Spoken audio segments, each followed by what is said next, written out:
Quiz আবার দেওয়া লাগবে? কুইজ তার মানে আবার দিব? সেটা তো দাও নাই তোমরা। হ্যাঁ স্যার, ওটা ক্যান্সেল স্যার, সাবমিট করার পর জানতে পারছি, তো এখন তো আবার দিতে তুমি না হবে। দিলে তুমি যদি চাও যে না তোমার ওইটাই রাখবো। ওকে। ওকে, ঠিক আছে। তো আমাদের আজকের থিওরাম হচ্ছে range range theorem in the plane.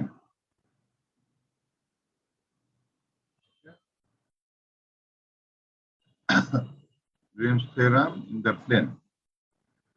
তো গ্রিমস থিওরাম কি বলছে আমরা একটু দেখি। If R is a closed region in the x y plane. তা আমরা একটা এক্স ওয়াই প্লেন নিচ্ছি, এটা এক্স, এটা ওয়াই, এটা অরিজিন। আমি এখানে একটা ক্লোজড রিজিয়ন নিচ্ছি, একটা অংশ নিচ্ছি ফ্লোরের উপরে, যার নাম দিচ্ছি, রিজিয়নটার নাম দিচ্ছি আর। এবং রিজিয়নটার একটা বাউন্ডারি থাকবে ক্লোজড কার্ভ। অবশ্যই বাউন্ডারি না না থাকলে ক্লোজ রিজিয়ন হয় না, বাউন্ডারি থাকবে। এবং এই বাউন্ডারির উপরে দুইটা ফাংশন, একটা হচ্ছে এম এক্স ওয়াই আর একটা হচ্ছে এন এক্স ওয়াই। এই দুইটা ফাংশন কি হবে? কন্টিনিউয়াস।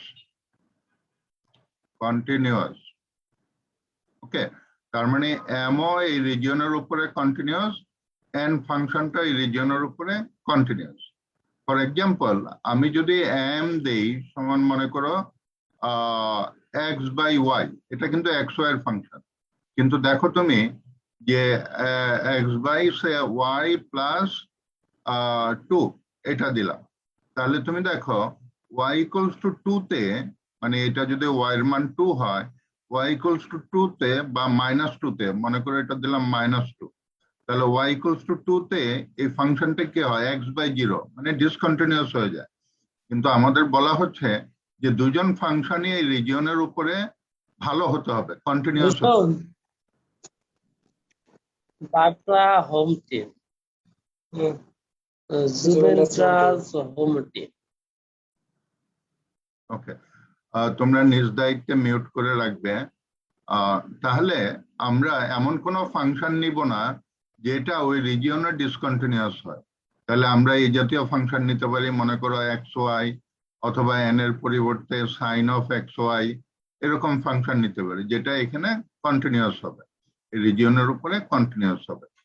তাহলে যদি কন্টিনিউয়াস হয় তখন বলা হচ্ছে যে তার কন্টিনিউয়াস ডেরিভেটিভ থাকে, তখন বলা হচ্ছে যে এই বাউন্ডারির জন্য লাইন ইন্টিগ্রেশনের ভ্যালু, এই বাউন্ডারির উপরে লাইন ইন্টিগ্রেশনের ভ্যালু এই রিজিয়নের উপরে ডাবল ইন্টিগ্রেশনের সমান হবে।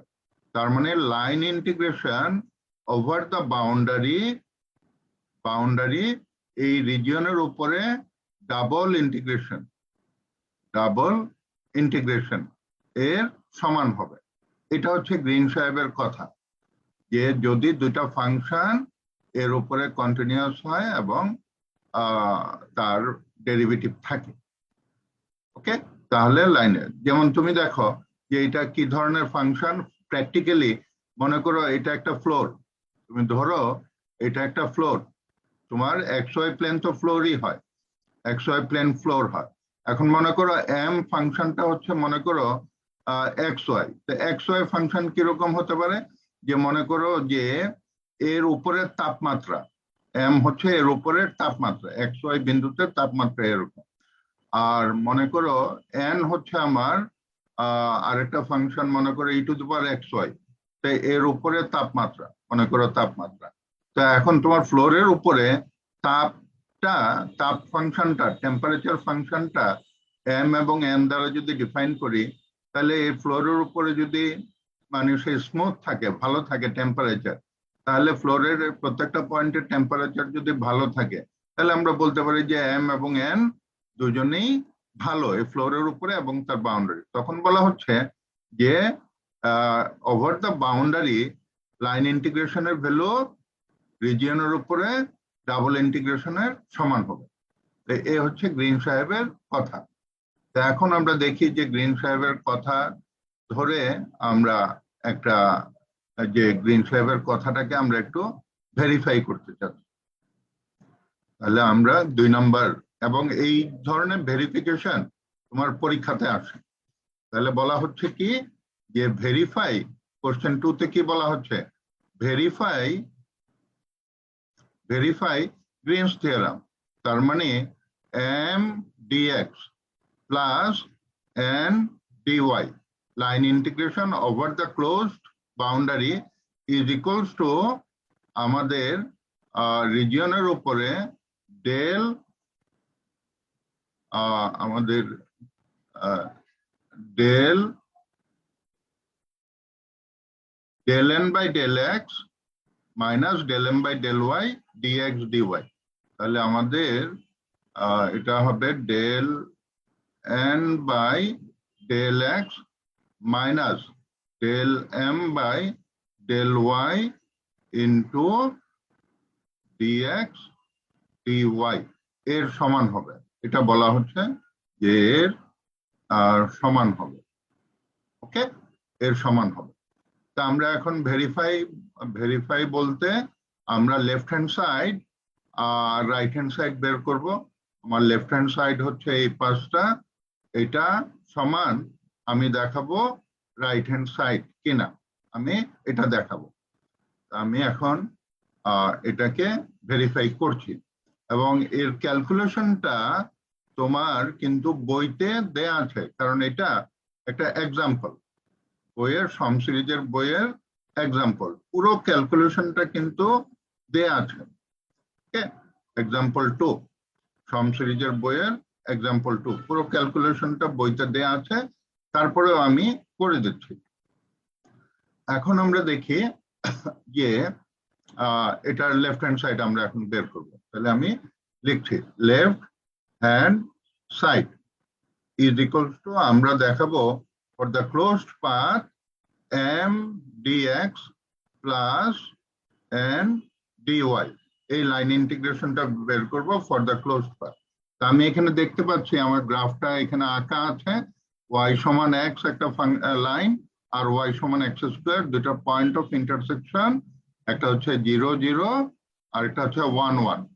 তো এটা তোমরা জানো। তাহলে এখানে আমার লাইন দুইটা, একটা হচ্ছে C1 আর এটা হচ্ছে আমার C2। তা আমি দুটা লাইনকে ডিফাইন করি।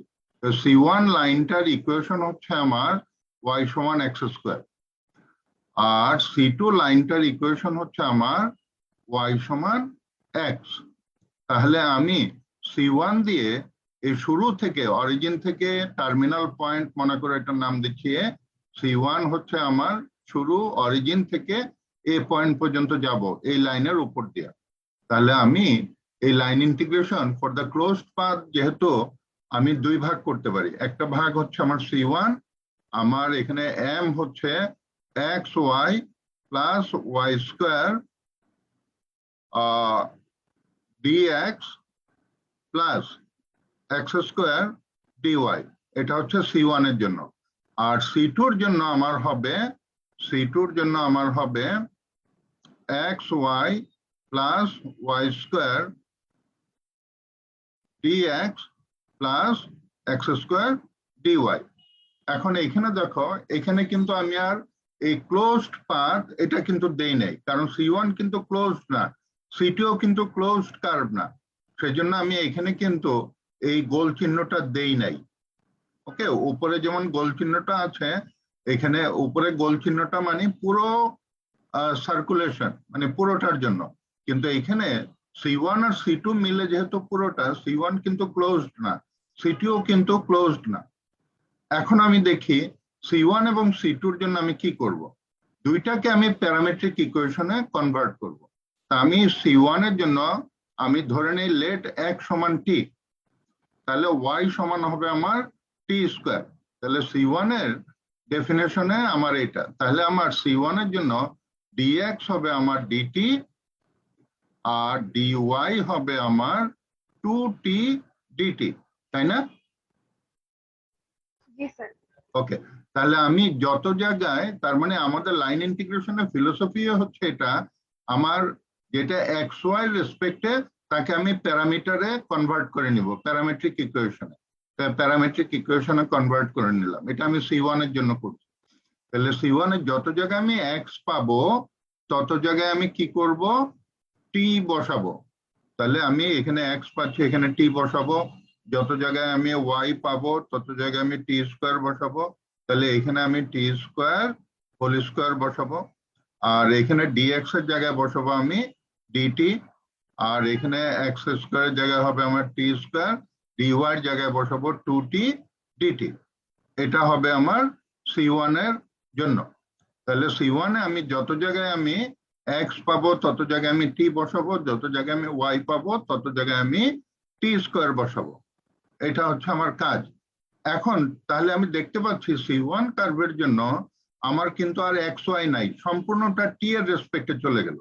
তা আমি এখন লিমিটটা নিব। তা আমার রিলেশনশিপ হচ্ছে এক্স সমান টি আর ওয়াই সমান টি স্কোয়ার।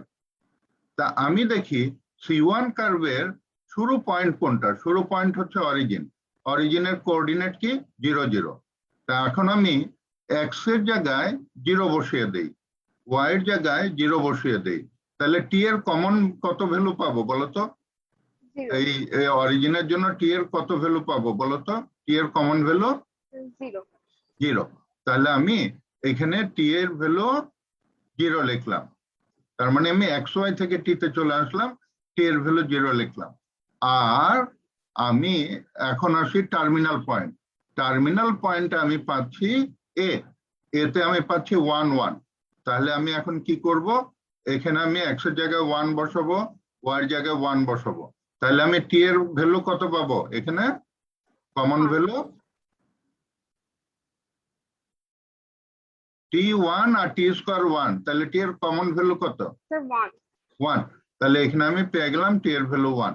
তাহলে দেখো তো প্রথম ইন্টিগ্রেশনটা কমপ্লিটলি টি এর function with respect to t dt এবং টি এর লিমিট হয়ে গেল না? জি স্যার। ওকে, তাহলে এটা হচ্ছে আমার কাজ। এখন চলে আসি আমি দ্বিতীয় লাইনে।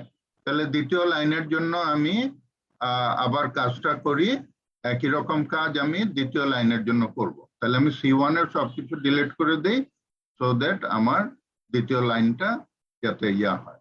তো দ্বিতীয় লাইনে এসে আমি দেখতে পেলাম তাহলে আমি এখানে ধরে নিই যে লেট x সমান t, তাহলে y সমান t। আচ্ছা, তাহলে আমার dx হবে dt আর dy হবে আমার dt। ওকে, তাহলে আমি এখানে যত জায়গায় আমি ইয়া পাবো এক্স পাবো তত জায়গায় টি বসাবো, যত জায়গায় ওয়াই পাবো তত জায়গায় টি বসাবো, টি বসাবো, ডিএক্স এর জায়গায় ডিটি বসাবো, টি বসাবো, ডিটি বসাবো। কমপ্লিট? জি স্যার। এখন আমি দেখি যে আমার রিলেশন কি, এক্স সমান টি, ওয়াই সমান টি। তা আমি প্রথমে নেই শুরু আমার C2 এর জন্য শুরু পয়েন্ট কোনটা হবে বলতো? এ 1 হবে 1। না অরিজিন হবে? এ হবে। এ হবে। তাহলে সবসময় মাথা রাখবে শুরু পয়েন্ট আর শেষ পয়েন্ট, ইনিশিয়াল পয়েন্ট আর টার্মিনাল পয়েন্ট।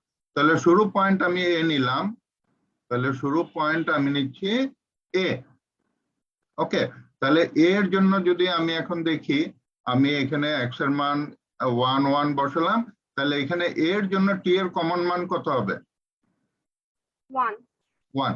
তাহলে আমি এখানে টি এর কমন মান 1 লিখলাম। তারপরে আমি চলে আসি শেষ বিন্দু। শেষ বিন্দু হচ্ছে আমার অরিজিন। তাহলে অরিজিন নিলে আমি 0 0। তাহলে শেষ বিন্দু টি এর ভ্যালু কত আসবে? 0। 0। তাহলে আমার টি এর ভ্যালু হচ্ছে আমার 0। তাহলে আমার মোটামুটি কাজ শেষ। আমার দুইটা ইন্টিগ্রেশন পেয়ে গেলাম টি এর সাপেক্ষে। যেটা আমার দুইটা ভেরিয়েবল ছিল সেটা আমার কয়টা ভেরিয়েবল হলো? একটা ভেরিয়েবল হয়ে গেল টি। ওকে, এখন আমি সাজাই। তাহলে টি প্রথমটা হচ্ছে 0 থেকে 1। তাহলে আমি প্রথমে পাচ্ছি কত দেখো, t cube plus t to the power 4 into dt আর প্লাস 2t কিউব ডিটি, কি বলো প্রথমটার জন্য? জি স্যার। আর দ্বিতীয়টার জন্য আমি কি পাচ্ছি দেখো, plus T from 1 to 0 T square plus T sir square. হ্যাঁ, স্যার 2t কিউব কেন, 2টা আসবে কেন স্যার? এই যে এখানে হুম, 2t ইন্টু টি স্কোয়ার। জি স্যার। ওকে, তাহলে আমি কত পাচ্ছি? টি স্কোয়ার ডিটি, আর এখানে আমি পাচ্ছি কত? টি স্কোয়ার ডিটি, দ্বিতীয় ইন্টিগ্রেশনে, ঠিক আছে? জি স্যার। ওকে, তাহলে আমি এখন উপরের জায়গাটুকু নেই, আমি একটু উপরের জায়গাটুকু নিচ্ছি।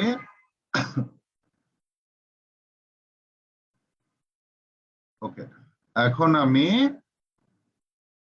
দেখো, তাহলে আমি কি পাচ্ছি দেখো, দ্যাট ইজ ইকুয়াল টু, আমি এখন আরেকটু সাজাই, টি ফ্রম 0 to 1 আমি এখানে পাচ্ছি t cube plus t to the power 4 plus 2t cube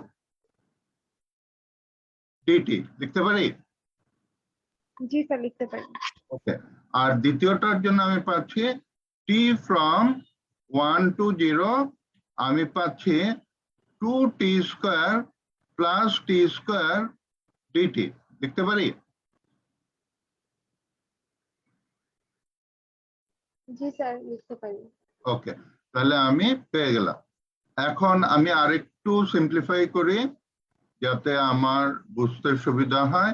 এইখানে আমি কি লিখতে পারি বলতো? টি কিউব আর টি কিউব মিলে কয়টা টি কিউব হচ্ছে? টি কিউব আর টু, হ্যাঁ, তিনটা। তিনটা টি কিউব। তাহলে আমি একটু লিখি এখানে 3t cube plus t to the power 4 dt, এটা হচ্ছে আমার উপরেরটার জন্য। আর নিচেরটার জন্য কত হবে? 3t স্কোয়ার, নাকি? জি sir. Okay, 3t square dt হলো। এখন ডেফিনিট ইন্টিগ্রাল হলো না এই দুইটা? ডেফিনিট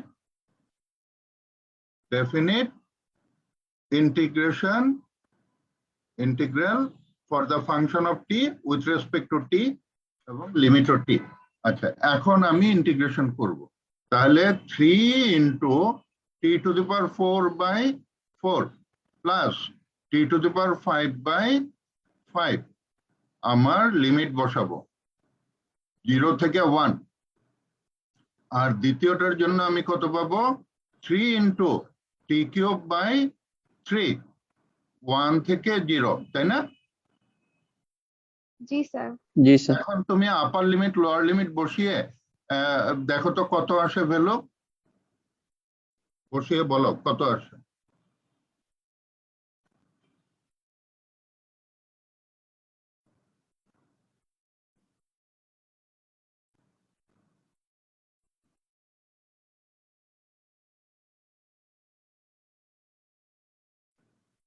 যোগ বিয়োগ করে বলো কত আসে।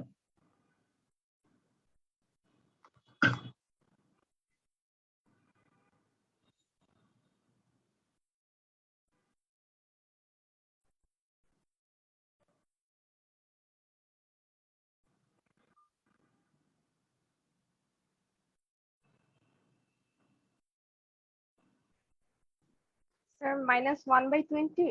ইয়েস, তাহলে আমার লাইন ইন্টিগ্রেশনের ভ্যালু আসলো -1/20। তাহলে এইটুকু হচ্ছে আমার লেফট হ্যান্ড সাইড, তাই না? জি স্যার। ওকে, ভেরি গুড। তাহলে আমার হয়ে গেল লেফট হ্যান্ড সাইডের কাজ। এখন আমি চলে আসি আমার রাইট হ্যান্ড সাইড। এখন আমার রাইট হ্যান্ড সাইড ভেরিফিকেশনে তো লেফট সমান রাইট হতে হবে, তাহলে আমি রাইট হ্যান্ড সাইডে চলে আসি। রাইট হ্যান্ড সাইড সমান বলা হচ্ছে যে এখন রিজিয়নের জন্য del n by del x minus del m by del y dx dy সমান কি হবে? ওকে, এখন আমাকে দেখো তো, আমার এই যে ইন্টিগ্রেশন থেকে আমাকে বলো তো এম কত বলে ফেলো তো। M is a function of x y, বলো তো। xy প্লাস y স্কয়ার, তাই না?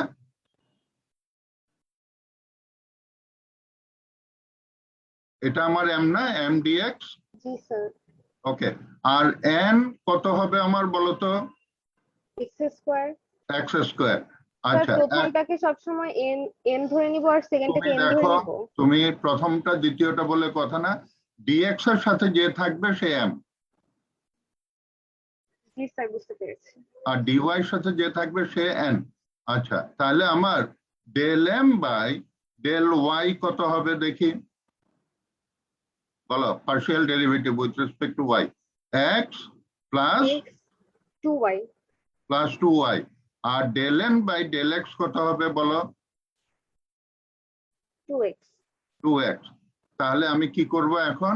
এই যে এইখানে আমি কি বসাবো, এই তোমার এইখানে আমি del n by del x এর পরিবর্তে বসাবো 2x, আর del m by del y এর পরিবর্তে বসাবো আমি x প্লাস 2y, নাকি? জি স্যার। ওকে, তাহলে আমার আহ, আহ, আহ, যোগ বিয়োগ করে আমার মাঝখানে কত টিকবে? 2x মাইনাস x, মানে x মাইনাস 2y, নাকি? জি স্যার। ওকে, ইন্টু dx dy, তাই হবে না? জি স্যার। ওকে, তাহলে আমার এইটুকু হলো। এখন দেখো আমার তাহলে xy এর মধ্যে আমার লিমিটটা দরকার। এখন লিমিটটা আমি একটু দেখি কি হবে। এখন রিজিয়নের জন্য লিমিট বের করার নিয়ম কি? লিমিট বের করার নিয়ম হচ্ছে একটা লিমিট হবে পয়েন্ট থেকে পয়েন্ট।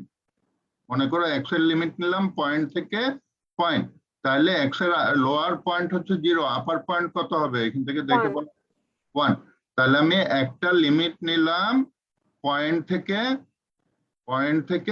পয়েন্ট, আর আরেকটা লিমিট নিব আমি কি নিচের লাইন থেকে, হ্যাঁ নিচের লাইন থেকে উপরের line.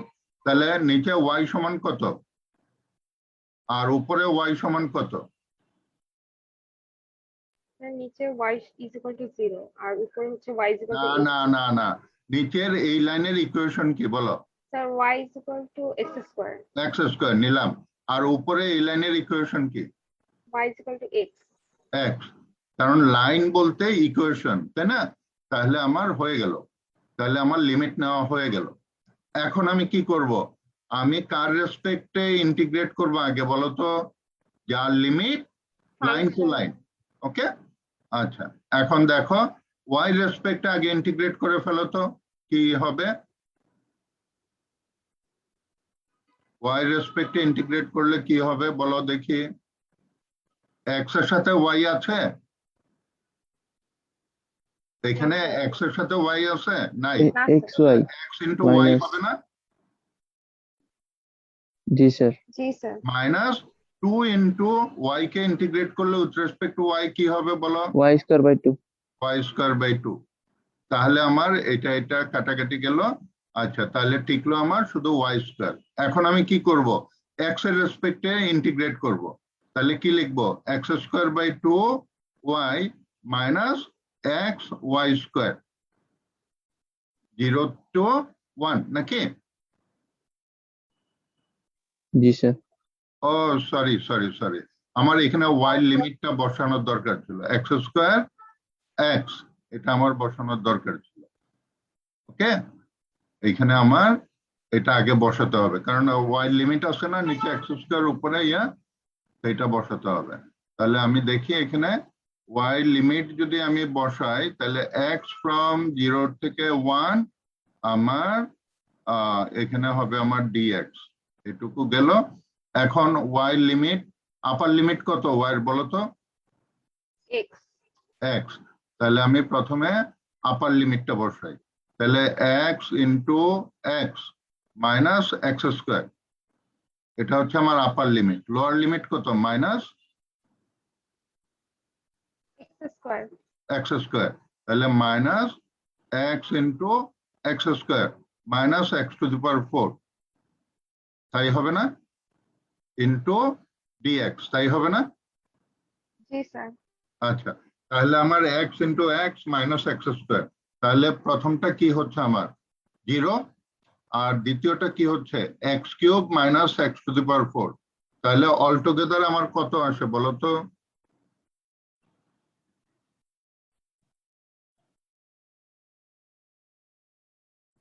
So x to the power 4, x to the power 4 minus x cube. Equals to আসছে আমার x to the power 4 minus x X cube cube. Dx. এখন তুমি একে ইন্টিগ্রেট করো এক্স এর রেসপেক্টে করে, আপার লিমিট লোয়ার লিমিট বসিয়ে আমাকে বলো কত।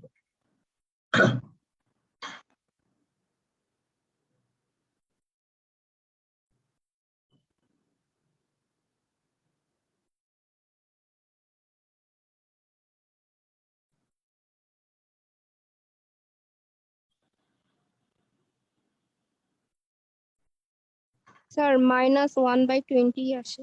-1/20। তাহলে দেখো লেফট হ্যান্ড সাইড আর রাইট হ্যান্ড সাইড সমান হলো না? জি স্যার। তাহলে কি লিখবা? ভেরিফাইড। ঠিক আছে, জি স্যার। ওকে। তাহলে আমরা গ্রেনস থিওরাম ভেরিফাই করতে পারবো না? জি স্যার পারবো। ওকে, তাহলে তোমার পরীক্ষাতে এরকম একটা প্রশ্ন আসতে পারে না, আসবে ভেরিফাই গ্রিনস থিওরাম। তোমাকে আমি এই কার্ভগুলি দিয়ে দিব, ফাংশন দিয়ে দিব, সব দিয়ে দিব। তাহলে তুমি পারবে? জি স্যার পারবো। ওকে, তাহলে গ্রিনস থিওরাম তুমি ভেরিফাই করা শিখলে, ঠিক আছে? ওকে, আচ্ছা। এখন দেখো তাহলে এখানে উত্তরটা একটু মনে রাখো। দুইটার উত্তর কি হলো এই প্রবলেমের জন্য? -1/20, ঠিক আছে? এর মানেটা কি একটু পরে আমরা একটা ভিডিও দেখাবো, এর মানেটা আমরা বলবো, ঠিক আছে? এর অর্থটা কি সেটা আমরা, মানে এতে কি বোঝানো হচ্ছে, যে এটা কি শুধুই অঙ্ক না এর সাথে আমাদের বাস্তবের সমস্যা মিল আছে কিনা সেটা আমরা দেখব। তা এখন আমরা একটু অন্য জিনিস যাব। এখানে দেখো এম আর এন দুইটা ফাংশন আমার, দেখো এটা হচ্ছে এম আর এটা হচ্ছে আমার এন, তাই না? এখন আমি এই এম আর এন কে আমি যদি এখানে এই প্রবলেমের জন্য আমি ভেরিফাই করলাম, এম ধরলাম আমি এটা, আর এন ধরলাম আমি কোনটা, এক্স স্কোয়ার। আমি যদি বলি যে এখানে এম আর এন আমি চেঞ্জ করে দিব, কি করব? এম কে আমি বললাম এইটা না, -y/2, আর এন কে বললাম আমি x/2। এই দুইজন স্পেশাল দুইটা ফাংশন নিলাম। ওকে, তাহলে আমার del m by del y কত হবে বলো তো?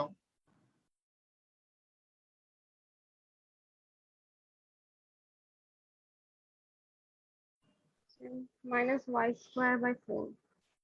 -হাফ ডেরিভেটিভ তো। ও জি স্যার। আর del n by del x কত হবে বলো তো? +হাফ। এখন এই দুইটার স্পেশাল টাইপের এম এবং এন নেওয়ার উদ্দেশ্য হচ্ছে তোমার এইখানে 1 বানানো। দেখো তোমার এটা হচ্ছে হাফ মাইনাস হাফ, তাহলে হাফ প্লাস হাফ কত হয় বলো তো? 1। তাহলে আমার উদ্দেশ্য ছিল কিন্তু এই যে ভিতরে যে ফাংশনটা ডিএক্স ডিওয়াই সাথে, তাকে আমি 1 বানাবো। তাহলে 1 ডিএক্স ডিওয়াই বানালাম, আমি দুইটা স্পেশাল ফাংশন নিয়ে বানালাম। তাহলে আমার এখানে এম এর পরিবর্তে আমি কি লিখবো? -y/2, আর এন এর পরিবর্তে লিখবো x/2। তাহলে দেখো তোমার এম আর এন যদি আমি এরকম চেঞ্জ করি, -y/2 আর x/2 যদি লিখি, তাহলে জিনিসটা কি দাঁড়ায় দেখো, এটাকে একটু সুন্দর করে লিখি, যে আমার এটা হচ্ছে -y/2 আর এটা হচ্ছে x/2। তাহলে আমার এই গ্রিনস থিওরামটা পরিবর্তন হয়ে আমার একটা ফর্মুলাতে চলে আসে। সেই ফর্মুলাটা কি আমি বলি, সেই ফর্মুলাটা হচ্ছে 1 এর রেসপেক্টে ডাবল ইন্টিগ্রেশন মানে হচ্ছে কি ওয়ানের রেসপেক্টে ডাবল ইন্টিগ্রেশন মানে হচ্ছে এরিয়া অফ দা রিজিয়ন। তার মানে এখন যদি আমি তোমাকে এই বাঁকা রিজিয়নের এরিয়াটা বের করতে বলি, কোনো জিওমেট্রি আছে কি যা দিয়ে তুমি এই এরিয়াটা বের করতে পারবে? ট্রায়াঙ্গেল, সার্কেল, রেক্টেঙ্গেল, এমন কোন জিওমেট্রি আছে যা দিয়ে এরিয়াটা বের করতে পারবে? কোন জিওমেট্রি আছে? বুঝতে পারিনি এই জায়গাটা। এইটুকু তো ক্লিয়ার, গ্রিনস থিওরাম মডিফিকেশন। জি স্যার। আচ্ছা, এখন আমি বললাম যে এই যে দুইটা কার্ভ আমি তোমাকে দিলাম, একটা হচ্ছে কি ওয়াই সমান এক্স আর ওয়াই সমান এক্স স্কোয়ার, দুইটা কার্ভের মধ্যে তুমি একটা রিজিয়ন পাচ্ছ না, এলাকা পাচ্ছ না, রিজিয়ন এক্স ওয়াই প্লেনে। আমি বললাম এই রিজিয়নের এরিয়াটা কত। এখন তুমি জিওমেট্রিক্যাল এরিয়া বের করতে পারো, যদি জিওমেট্রিটা ট্রায়াঙ্গেল হয় এরিয়া বের করতে পারো, স্কোয়ার হলে এরিয়া বের করতে পারো, রেক্টেঙ্গেল হলে এরিয়া বের করতে পারো, সার্কেল হলে জিওমেট্রিক্যালি এরিয়া বের করতে পারো। কিন্তু এই জাতীয় রিজিয়নের এরিয়া কি এরকম জিওমেট্রি দিয়ে বের করতে পারবে? এটা বাঁকা এরকম কোন জিওমেট্রি না, পারবে না। কিন্তু গ্রিনস থিওরাম বলছে যে আমি পারবো। তো গ্রিনস থিওরাম কি বলছে কেন পারবে? কারণ গ্রিনস থিওরাম দিয়ে তো আমরা একটা এরিয়ার ফর্মুলা পেয়ে গেলাম না, এটা এই যে, ঠিক আছে? তাহলে এরিয়ার ফর্মুলাটা আমি কি পেলাম? এরিয়া হচ্ছে হাফ যদি আমি কমন নেই for the closed path minus y dx plus x dy. আমি এটাকে এরকম লিখতে পারি কিনা দেখো তো, হাফটাকে বের করে এনে।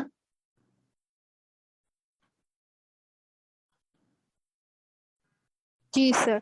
ওকে, তাহলে আমি এটাকে ফ্রেশ করে লিখে ফেললাম, formula by using Green's theorem to find out the area. আমি ফর্মুলাটা লিখে ফেললাম।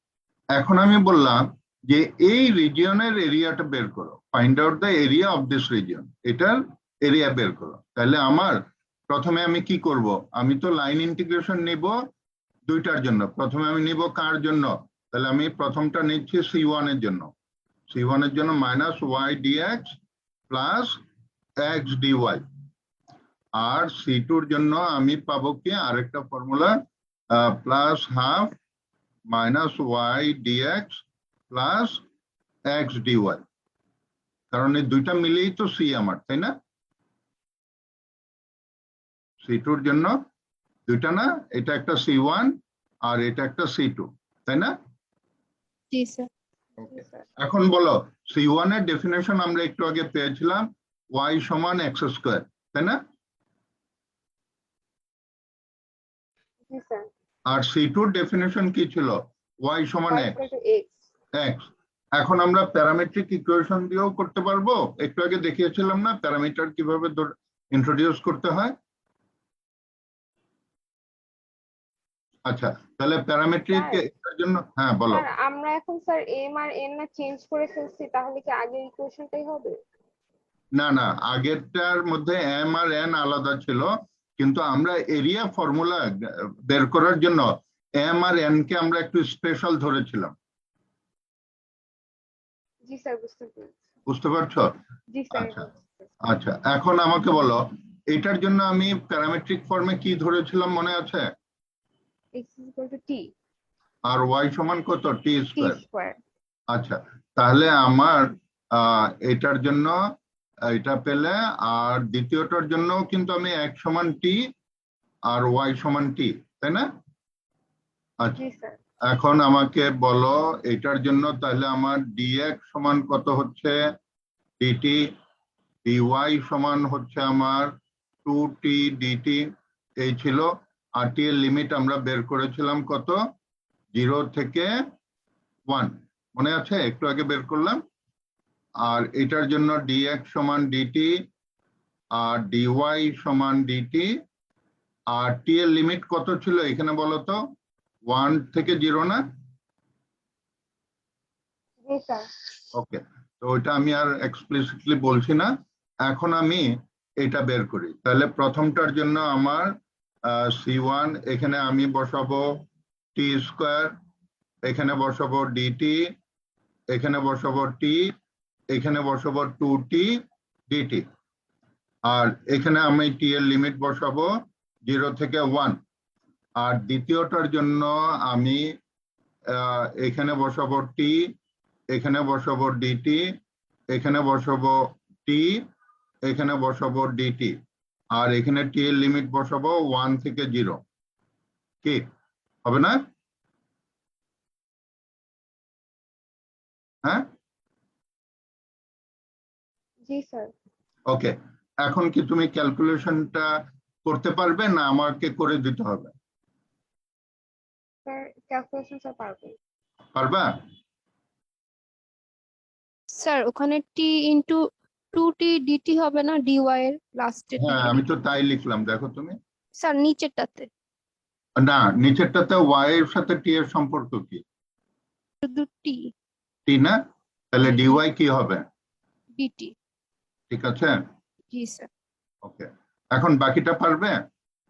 জি স্যার পারবো। ওকে, তাহলে বাকিটা তুমি হোমওয়ার্ক করে আমাকে বলবে, না পারলে আমি তোমাকে হেল্প করব।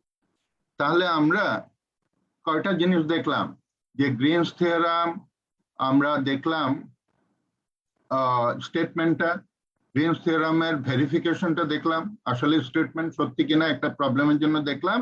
আর একটা জিনিস কি দেখলাম, যে গ্রিনস থিওরামের মাধ্যমে এরিয়া, বাঁকা রিজিয়নের বাঁকা জমি পরিমাপ করা যাবে, যাবে না? ওকে, তাহলে আমরা এই জিনিসগুলি দেখলাম। এখন আমরা দেখি এই গ্রিনস থিওরামের অন্য একটা চেহারা। তুমি দেখো এখানে একটা চেহারা হচ্ছে এটা, একটা চেহারা কি, একটা চেহারা হচ্ছে আমার এটা, এটা হচ্ছে এক ধরনের চেহারা। আর আরেক ধরনের চেহারা হচ্ছে দেখো ভেক্টর ফর্মে, এই যে এটা, এই যে এটা।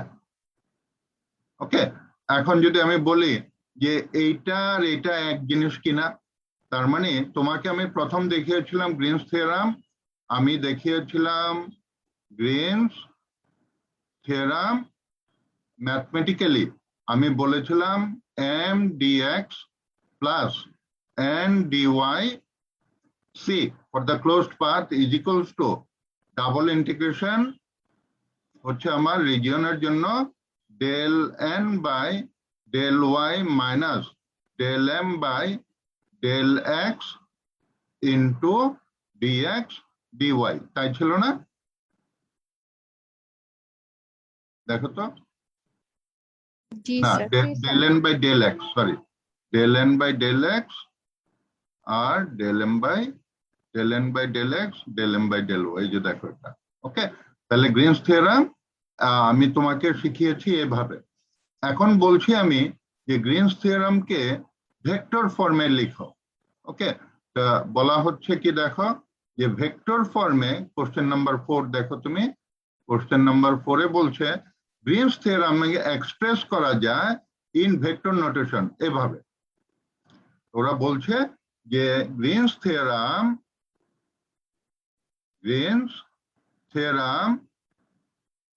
In vector form, vector form ওরা বলছে যে line integration is equals to আমার double integration for the vector function curl of a dot k dr। তাহলে এটা হচ্ছে নর্মাল নোটেশনে আর এটা হচ্ছে ভেক্টর নোটেশনে। ঠিক আছে, এটা নর্মাল ফর্মে গ্রিনস থিওরাম মানে সাধারণ ফর্মে, আর এটা হচ্ছে ভেক্টর ফর্মে। এখন দুইটা একই হওয়া উচিত না? জি স্যার। ওকে, এখন আমরা দেখি দুইটা এক কিনা। তা আমি এইটা থেকে এখানে আসতে চাচ্ছি, দেখো আমি কিভাবে লেট, আমি ধরে নেই আমার ভেক্টরটা হচ্ছে m i plus n j, আমি ভেক্টরটাকে নিলাম এটা m i plus n j আর 0 k, okay, m i plus n j plus 0 k. তাহলে আমার dr কত হবে? dr হবে আমার dxi plus dyj plus dz k. তাহলে আমাকে বলো তো আমার a ডট dr কি হবে? a যদি এটা হয়, dr এর সাথে তার ডট প্রোডাক্ট নিলে আমার a ডট dr কত হবে বলতে পারবে? m dx plus n dy তাহলে m dx plus n dy plus 0, তাই হবে না? জি স্যার। হ্যাঁ, জি স্যার। ওকে। তাহলে কি তুমি এই বাদিকটা পাচ্ছ? এটা এটা দেখো তো। জি স্যার। জি স্যার। ওকে, তাহলে আমি এটা পেয়ে গেলাম, বাদিক আমার ওকে। এখন আমি দেখি আমার ডান দিক কি হবে। তাহলে ডান দিকের জন্য আমি এখন একটু দেখি আমার ডান দিকটা কি হতে চাই। আমার তুমি দেখো এখানে কার্ল অফ এ, তাহলে কার্ল অফ এ এটা বের করতে চাই। তা কার্ল অফ এ বের করার ফর্মুলা কি? আই জে কে, আর আমার হচ্ছে এ হচ্ছে আমার এম এন 0, সরি এ না, ডেল, ডেল হচ্ছে আমার del by del x, del by del y, del by del z, আর আমার এ হচ্ছে এম এন 0, ঠিক আছে? জি স্যার। ওকে, এখন আমি ডিটারমিনেন্টটা বের করি। তাহলে আই ইন্টু, তারপরে মাইনাস জে ইন্টু, তারপরে প্লাস কে ইন্টু বের করি। ওকে, তাহলে দেখো তো আমার আই ইন্টু কি হবে? এর ডিটারমিনেন্ট হবে না? তাহলে 0 minus del z by del n by del z, তাহলে এটা হবে 0 minus del n by del z. আর জে এর জন্য, মাইনাস জে এর জন্য হলো কি হবে? এটা মাইনাস এটা, তাহলে আমার কত হবে? 0 minus del m by del z. আর তারপরে কে এর জন্য কি হবে? কে এর জন্য এটার এটা বাদ দিলে আমার কি টিকবে বলো তো? Del n by del x minus del m by del y, তাই হবে না? জি স্যার। ওকে, এখন আমি কি করব? তাহলে আমি এই ভেক্টরটা পেয়ে গেলাম, তাহলে আমি ডিটারমিনেন্ট থেকে এই ভেক্টরটা এটা পেয়ে গেলাম। এখন আমি কি করব? তাহলে ভেক্টরটাকে আমি লিখি, এখানে লিখি, তাহলে আমি পাচ্ছি minus del n by del z i, তারপরে plus del m by del z j, আর plus del n by del x minus del m by del y k, এটা পেলাম। এখন আমি কি করব? এর সাথে আমি ডট প্রোডাক্ট নিব, কার? Dot K, dot dot K, আমি ডট প্রোডাক্ট নিই। তাহলে কে এর সাথে ডট প্রোডাক্ট নিলে আই ডট কে কত হয় বলো তো? 0। জে ডট কে কত হয়? k dot k 1। J dot k 0। 0, আর কে ডট কে 1। 1। তাহলে আমার এই দুইটাই 0 হয়ে যাবে। তাহলে আমার কত টিকবে বলো তো ফাইনালি? ফাইনালি আমার এই অংশটা টিকবে না। তার মানে আমার ফাইনালি কি টিকবে আমি দেখি। জে ডট কে হবে আমার del n by del x minus del m by del y, এটা টিকবে না? এবং এটা দেখো তো এই জিনিসটা না জি স্যার। হলো? জি জি স্যার। স্যার। ওকে, তাহলে গ্রিনস থিওরেমকে আমরা ভেক্টর ফর্মেও লিখতে পারি। আচ্ছা, এটা গেল। এখন আমরা আসি যে এই যে গ্রিনস থিওরেম ভেক্টর ফর্ম, এটার, স্যার, হ্যাঁ স্যার এখানে একটা কোশ্চেন ছিল স্যার। স্যার এর জন্য যে ফাংশনটা নিলাম স্যার, ওইটা কিভাবে করে নিয়েছি? ওটা আমরা ধরে নিয়েছি এমন ভাবে সো দ্যাট আমার এই জিনিসটা আছে। ওকে, এর জন্য যে ফাংশনটা নিয়েছে দেখো, আই এর সাথে এম, আর জে এর সাথে আমার এন, আর কে নাই। কে নাই কেন? কারণ গ্রিনস থিওরেমটা আমরা শুধুমাত্র 2 ডাইমেনশনাল এক্স ওয়াই প্লেনে কনসিডার করি না। জি স্যার। এক্স ওয়াই প্লেন কত ডাইমেনশন? 2D। সেই জন্য আমরা এটা 0 ধরে নিই, মানে এটা 3D না। ওকে, 2D। এখন এই কোশ্চেনের অ্যান্সারটা আমি একটা ভিডিও দেখাবো যে গ্রিনস থিওরাম আসলে স্টোকস থিওরামের একটা অ্যাপ্লিকেশন। তাহলে আমরা এইটুকু দেখলাম। এখন আমরা দেখি যে গ্রিনস থিওরামের যে ভিডিওটা আমি বললাম সেই ভিডিওটা আমরা একটু দেখব।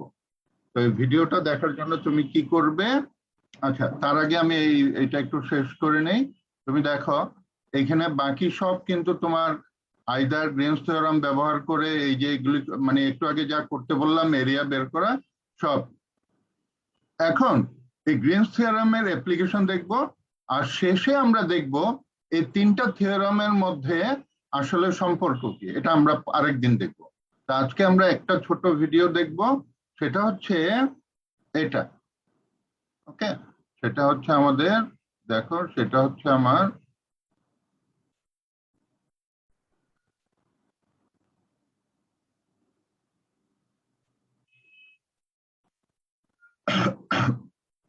এই ভিডিওটা আমরা দেখতে চাই, curl circulation and Green's theorem. এই ভিডিওটা আমরা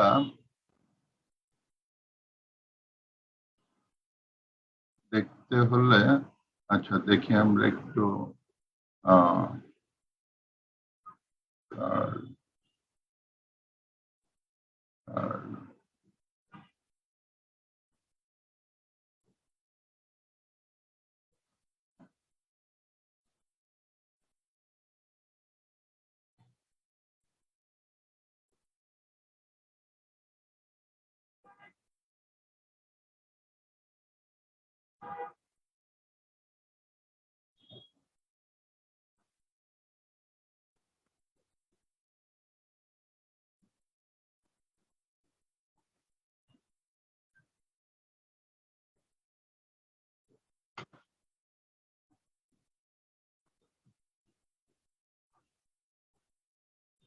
মামা আপনার সাথে কথা বলবো। কেন চিন্তার কেন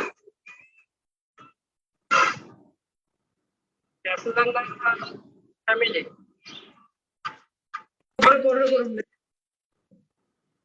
property along. তোমরা কি সাউন্ড শুনতে পাচ্ছ? Yes, sir. আচ্ছা, এই video At least we're going to talk about part 1 of Green's theorem, the part that talks about curl or circulation, or sometimes it's called the tangential form of Green's theorem. In a subsequent video in my vector calculus playlist, the link to that, by the way, is all down in the description, we're going to talk about the second part of Green's theorem, which is sometimes called the flux or the divergence, or sometimes the normal form of Green's theorem. So here's the idea. Imagine I have a vector field, and I have some curve that goes around the vector field. As I saw in the previous video where we introduced the notion of the circulation density or the curl at a particular point, we've seen that at any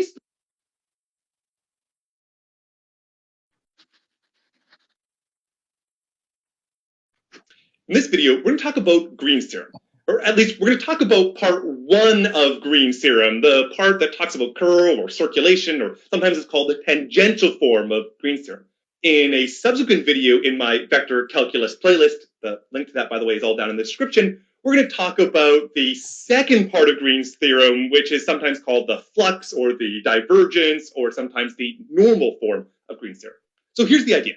Imagine I have a vector field, and I have some curve that goes around the vector field. As I saw in the previous video where we introduced the notion of the circulation density or the curl at a particular point, we've seen that at any specific point, I can measure the degree to which my field is causing a little propeller to spin at that particular point. There's one spot, and then we can look at a few others here, and in fact, we can put one right on the boundary if we so did. So depending on what the field is, you go in and measure at some spot and put a little propeller there. It might rotate clockwise or counterclockwise, faster or slower. It just depends on what the underlying field is. This notion of spinning at a specific point, we previously called the circulation density, and we'd seen how to come up with a formula for it, which was the partial of n with respect to x minus the partial of m with respect to y. And that measure gave a degree to which you'd have spinning at a particular point. So that's a local property. But we've also seen what I'll call a global property, which is the circulation around the blue curve. Now, the magic of Green's theorem is that these two different concepts, one a global property along a full curve, the other a local property at every specific point, can be related, can be stated in the same formula. So let's check it out. Let me take a generic curve, and I'm going to think about the curve and just ignore the underlying field for a moment here. And I've also shaded in a region that is enclosed by the curve. A little bit later on, we're going to have some conditions on this curve. It, for example, needs to be a closed curve. That means it comes back together. And it also has to be what we call a simple curve, which means it has no self-intersections. The point of these conditions are to talk about curves that enclose a specific region. Now, I could compute the circulation along this curve if I wished. But let me do something else. Let me cut this region. So I'm going to come here, and I'm just going to cut it up and divide it now into two different regions. There's a C1 curve that wraps around the first region on the left, and a C2 curve that wraps around the second region on the right. And then note carefully that to keep the complete counterclockwise rotation of the curve, that what happens when you go along the cut is on the C1, you're going up along the cut, and along the C2, you're going down along the cut. They're in opposite directions. Now, notice the next point, which is that if I compute the line integral along the broader curve, it's just the sum of the line integral along the C1 and the sum of the integral along the C2. The line integral is just written as this sum. And the reason this works is because along that middle portion here, well, everything just cancels. The same line, it's just they're in opposite directions. So along one of the integrals, if it turned out to be, say, positive, along the other integral, it would be negative because of the opposite direction. So the point is, I can cut my region, create these two curves, which, yes, they are longer in total length, but the extra length that's created along the cut, that just cancels out. In fact, I could just do this over and over and over again. Well, what if I just took my region and cut it in more smaller and smaller pieces and had n little subregions? Well, the same story would be true. I could say my total line integral around just the outside was the sum of all the little line integrals around all the little regions that had been resulting from all of my cutting. Basically, everywhere in the middle, you just get internal cancellation. You have the line integral in one direction and then the corresponding line integral right back in the opposite direction with a negative sign being introduced. So all that's left when you add up line integrals around all these little rectangles is, nevertheless, just the final boundary, the line integral just along the boundary. Okay, now here's where the real magic comes in. If I focus on just one specific little region here, so I'm imagining a tiny little rectangle, and I'm computing, well, what is the circulation around that line integral? What is the line integral going to be? Well, in our previous video, when we introduced the notion of circulation density, we computed that the line integral around some infinitesimal rectangle could just be given by the circulation density, partial of m with respect to x, minus the partial of m with respect to y, times the area delta x delta y. And so now I'm starting to get this relationship between the total circulation around the entire curve and then the circulation density around these tiny sort of infinitesimal rectangles when I cut it up more and more and more. So if I take the limit as n goes to infinity, what I get is called Green's theorem. And it says that the line integral around a curve is, you just take that circulation density and you add it up, and a whole bunch of accumulations. This is just a double integral. So in other words, the line integral around the curve, the f dot dr, is the double integral over the enclosed region of the circulation density and then integrated with respect to the little area, this dA or dx dy if you prefer. So basically what I'm saying here is that on the left, I have my counterclockwise circulation as I go around this curve. And then on the right-hand side, I am integrating the circulation density. So Green's theorem in its circulation curl form is just saying the total circulation is just integrating up over all of the area, the circulation density. I have some regularity conditions on my curve and on my field. They have to be relatively nice. The most important of those conditions is specifically that it's a simple closed curve. And that was going to imply that we had a single region R that could be described from our particular curve, and the region was enclosed by that curve. Okay, so to help visualize this again, if I have my region enclosed by my curve and I'm trying to take the circulation around the boundary of that region, then I can imagine at any point here, I can have a whole bunch of different little spinners where I come down and measure the circulation density. I just put 4, but it would go all the way around the boundary and indeed all the way in the middle. And then at each point along the boundary, this tendency to spin at that particular point is going to contribute to that portion of the circulation along the boundary. Now, this would seem very strange because circulation is something that only occurs around the boundary. It doesn't matter what's going on the inside, right? Circulation is just a measure along a boundary. But we're saying that is equal to a double integral, an area integral with all of our circulation densities, where it really does matter what's going along in the middle. It would matter what these spinners are doing in the inside. But if you think back to what the fundamental theorem of calculus does, it actually has some similar behaviors. When you integrate some derivative and get that the answer is f of b minus f of a minus f of a represent just what happens on the boundary of some interval. And somehow the difference of the boundary of some interval is related to integrating over the entire interval. And so similarly here, we're relating information over the entire region, the information of the circulation density, and accumulating it all up. And that results in just the circulation along the boundary. All right, in the next video, we're actually going to compute a line.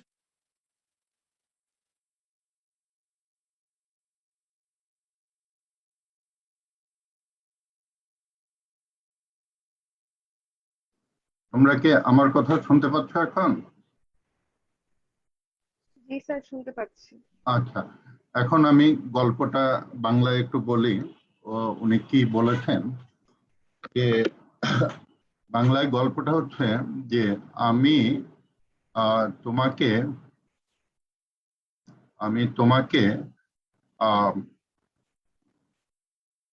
Buriganga নদীর উপরে নিয়ে গেলাম। ওকে, তো তুমি বুড়িগঙ্গা নদীর উপরে একটা নৌকার মধ্যে উঠলে। তো নৌকার মধ্যে উঠে তুমি বুড়িগঙ্গা নদীর একটা এরিয়ার মধ্যে তুমি ভ্রমণ করতে চাও। তো তুমি বললে যে আমি এই ক্লোজ রিজিয়নের বাইরে যাব না। ওকে, তাহলে এই ক্লোজ রিজিয়নের বাইরে তোমার নৌকাটা যাবে না। ওকে, এখন তোমার নৌকাটা ভেসে থাকবে কি থাকবে না, নদীর উপরে প্রত্যেকটা পয়েন্টের ঢেউ যে কোনো ঘূর্ণন গতি তৈরি করছে কিনা তার উপর নির্ভর করবে না? যদি সার্কুলেশন তৈরি হয়, যদি ঘূর্ণন গতি তৈরি হয়, ওকে, তাহলে নৌকার পানির মধ্যে একটা ভেলোসিটি ভেক্টর থাকবে না? জি স্যার।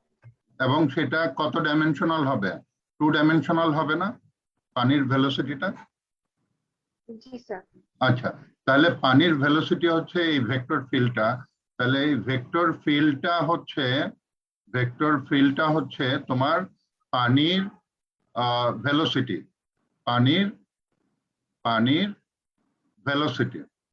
এখন পানির ভেলোসিটি যদি তোমার রোটেশনাল ভেলোসিটি তৈরি করে, তার মানে রোটেশনাল হচ্ছে কি হচ্ছে না সেটা তুমি কিভাবে মেজার করবে? কার্ল অফ এ দিয়ে। কার্ল অফ এ যদি তোমার 0 হয় তাহলে তুমি কি বলবে? যে এখানে পানির মধ্যে কোনো ঘূর্ণন গতি তৈরি হবে না। কার্ল অফ ভেলোসিটি যদি 0 হয় তাহলে পানির মধ্যে ঘূর্ণন গতি তৈরি হবে না স্যার, তৈরি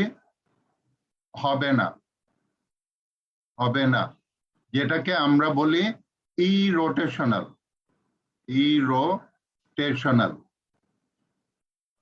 ইরোটেশনাল ভেলোসিটি। এখন তুমি বললে যে এখন তুমি মনে করো এখানে এটা নন জিরো পেলে, তাহলে কোথাও তোমার রোটেশনাল ভেলোসিটি তৈরি হতে পারে, তাই না? যে পয়েন্ট টু পয়েন্ট তোমার এটা যদি নন জিরো হয় তাহলে কি হবে? এটা ইরোটেশনাল বলবো না রোটেশনাল বলবো? রোটেশনাল বলবো না যদি এটা নন জিরো হয়? জি স্যার। ওকে, তাহলে এখানে দেখো যে এইখানে তোমার কিন্তু দেখো এইখানের পানিটা এদিকে এসে কিন্তু বাঁকা হয়ে যাচ্ছে। তো নদীর মধ্যে তুমি যখন নৌকাতে উঠবে কোথাও গিয়ে দেখবে যে নৌকাটা অটোমেটিক একটু ঘুরে যাচ্ছে, ঘুরে যায় না? রিসোর্টের নৌকাতে দেখবে যে এরকম ঘুরে যাচ্ছে অনেক সময়, বা রাঙ্গামাটিতে গেলে দেখবে যে নৌকা আপনি ঘুরে যাচ্ছে, ঘুরে না? কোনো কোনো স্যার, পয়েন্টে? খেয়াল করি নাই। আচ্ছা, তুমি দেখবে স্যার। হ্যাঁ, খেয়াল করে দেখবে যে যেখানে ঘূর্ণন গতি তৈরি হয় সেখানে কিন্তু নৌকা নিজে নিজে কিন্তু ঘুরে। মাঝি কিন্তু তার এটাকে সোজা রাখার জন্য কষ্ট পেতে হয়, ব্যাক পেতে হয়। স্যার এটা কি স্যার বাতাসের জন্য হয় নাকি ওখানে না, কোনো force বাতাসের থাকে? জন্য পানির উপরে যে স্রোতটা সে কিন্তু ঘুরে যায়। বাতাস কিন্তু পানির ভেলোসিটি বাড়াতে পারে, কমাতে পারে। ঢেউটা কি? ঢেউটা হচ্ছে একটা ভর্টেক শীট। ঢেউটা কিভাবে তৈরি হয় আমি বলি। ঢেউটা হচ্ছে একটা sheet in between two fluid, উপরে বাতাস, নিচে পানি। দুইটার ডেন্সিটি আলাদা না? জি স্যার। তো দুইটার ডেন্সিটি আলাদা হলে মাঝখানে একটা সেপারেশন লাইন থাকবে না?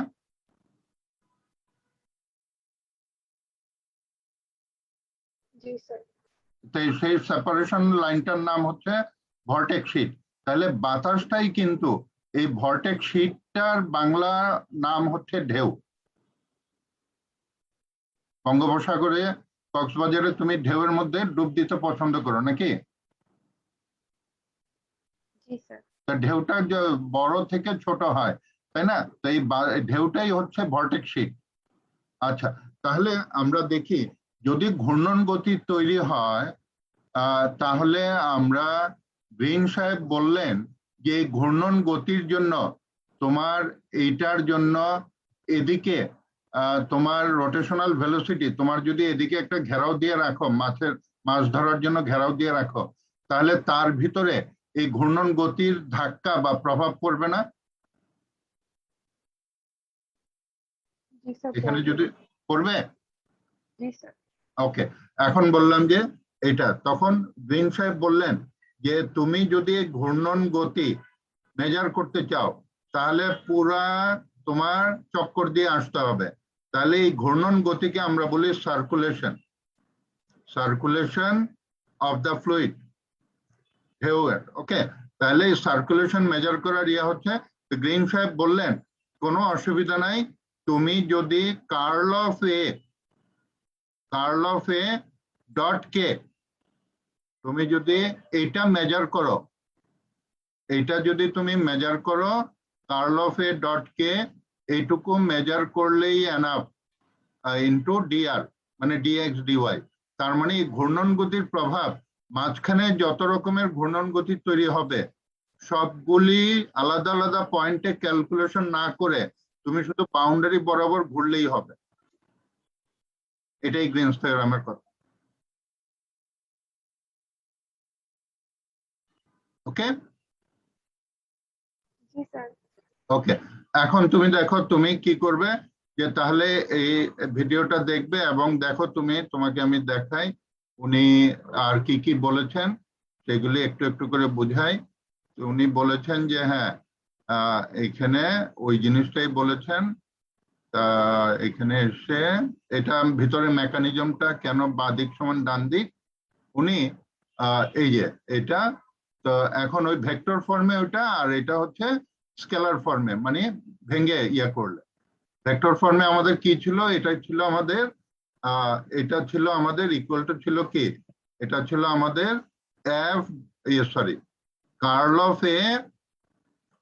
Curl of f dot k dx dy. এটা হচ্ছে এইটা বাদিক একই সমান, এইটা হচ্ছে নর্মাল ফর্মে আর এটা হচ্ছে ভেক্টর ফর্মে। তার মানে যদি ঘূর্ণন গতি তৈরি হয় সেই ঘূর্ণন গতি প্রত্যেকটা পয়েন্টে ক্যালকুলেশন করে আমরা যদি যোগ করি, এটা কি যোগ, তার মানে কি হচ্ছে প্রত্যেকটা পয়েন্টের জন্য ঘূর্ণন গতি তোমার ক্যালকুলেশন করতে। ডান দিকটা কি? প্রত্যেকটা পয়েন্টে ঘূর্ণন গতি ক্যালকুলেশন করা, কারণ ডিএক্স ডিওয়াইটা কি এক একটা টাইলস না ফ্লোরের উপরে? প্রত্যেকটা পয়েন্টের ঘূর্ণন গতি ক্যালকুলেশন করতে বলছে। ডান দিকটা কি বলছে? যে ক্যালকুলেট দা ঘূর্ণন গতি তৈরি হচ্ছে কিনা for all points, for all points, তা dx dy মানে কি একটা টাইপস, তাহলে এইটা মানে কি, এটা মানে এটা না, সামেশন না, limit del x del y tends to 0, integration মানে কি এটা না?